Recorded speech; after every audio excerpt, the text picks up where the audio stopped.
What the hell? No, get away from me, you goddamn TV on wheels.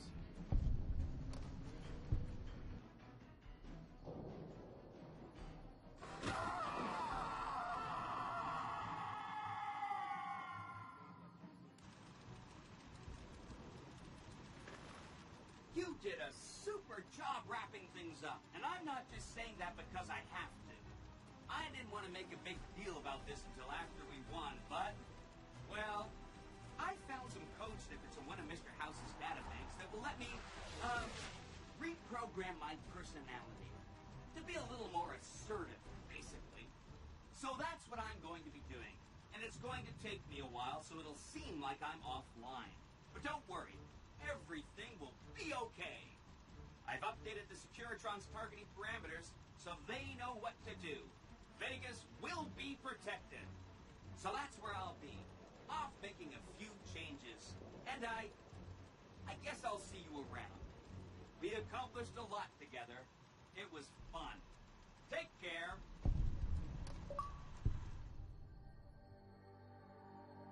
And so the courier who had cheated death in the cemetery outside Goodsprings cheated death once again, and the Mojave Wasteland was forever changed. The courier, with the aid of Yes Man, drove both the Legion and the NCR from Hoover Dam, securing New Vegas's independence from both factions.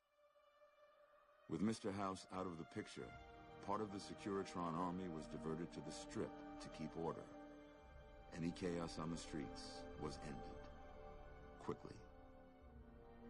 Chaos became uncertainty, then acceptance with minimal loss of life. New Vegas assumed its position as an independent power in the Mojave. Supporting all the chaos that comes with independence, the courier was the man responsible for a truly free New Vegas. He ensured the fall of Mr. House and the end of the Legion's and NCR's influence over New Vegas. Tabitha and Rhonda went east, through Caesar's Land. Occasionally, tales of their exploits found their way back west, though few believed them. Eventually, the stories concerning the duo were collected and published, and proved to be quite popular with children. With little law left in the wasteland, the Grooms continued to defend themselves against the prospectors and scavengers invading their territory. After the courier ensured New Vegas remained free, the followers found that independent Vegas was even more unstable and violent than before. Old Mormon Fort became excessively burdened by the influx of patients, struggling to provide even the most basic of services. Though Arcade's intentions were pure, and his goals were noble, he ultimately succumbed to the harsh brutality of the Mojave, like so many before him. Travelers continued to stop by Goodsprings Source for water on the Long 15, but rarely would anyone venture into the ruins of Goodsprings itself. Those who did were almost always tourists, come to visit the graveyard where the courier rose from the dead. Thanks to the courier and Lily, a cure for the Nightkin's schizophrenia was found shortly after Dr. Henry's experiment concluded. Nightkin and other super mutants in the wasteland flocked to Jacobstown, and the town became known as a haven where a mutant could find peace. Lily continued to take her medicine at half doses, and although she remembered her grandchildren, her mind remained muddled and confused. Eventually, she parted ways with the courier and traveled west, seeking the remnants of her past.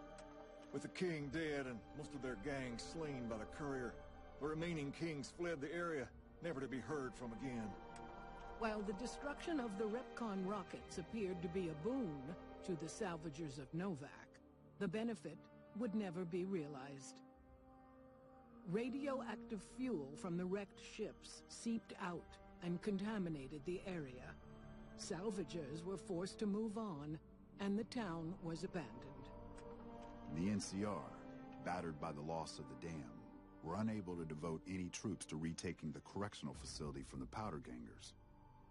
As a result, Powder Ganger raids on caravans became an unfortunate fact of life in the Mojave for years to come.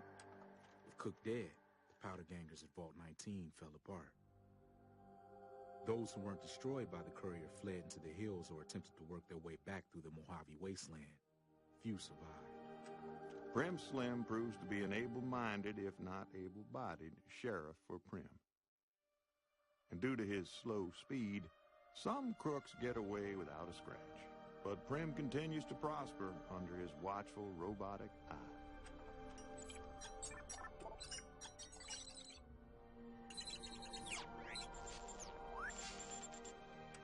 After the death of Chief Hanlon, the power of NCR's Rangers was broken for years.